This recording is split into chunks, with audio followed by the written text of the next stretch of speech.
Bon Fred, les vacances, génial. Super. La plage, la mer, parfait, jusqu'à ce qu'on fasse tomber son téléphone portable à l'eau. Oui, quand on veut rester connecté, pour moi, il y a vraiment deux grandes gênes. La première, c'est ne pas avoir de connexion, Wi-Fi ou 4G. Ouais. La deuxième, c'est quand on se fait soit voler son téléphone portable, soit lorsqu'il tombe à l'eau. Et là, je parle d'une situation vécue. Et oui, vous arrivez sur votre lieu de vacances, et puis là, le petit dernier, il a pas ses bouées, il saute dans la piscine, voilà, comme un joyeux luron. Et puis vous, vous voulez aller le chercher, et vous sautez vous aussi dans la piscine. Fred en mode alerte à Malibu avec son beau maillot de bain rouge. Manque de bol.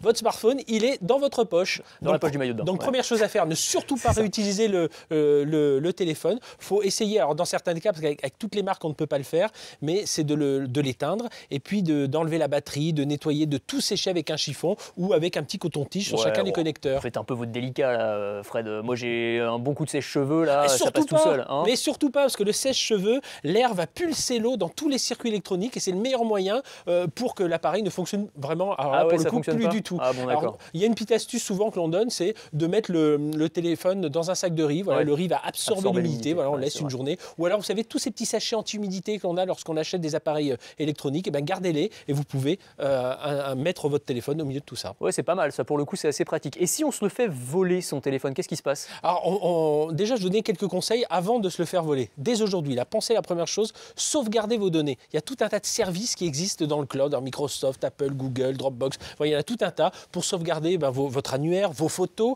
Voilà, ça permettra déjà de les retrouver. La deuxième chose, changez votre code PIN. Eh oui. Le code PIN, c'est-à-dire le 0000 que tout le monde a. Ouais, ou le 1, 2, 3, 4, voilà, changez faites un petit effort, trouvez un code un peu plus... Votre date de naissance, que tout le monde va trouver aussi facilement, mais c'est pas à grave. l'envers. Voilà, il y a tout un tas de choses. Troisième chose, pensez à activer la géolocalisation de votre téléphone. Souvent, le voleur n'y aura peut-être pas pensé et vous allez pouvoir suivre comme ça, là où votre téléphone est parti dans la poche du voleur.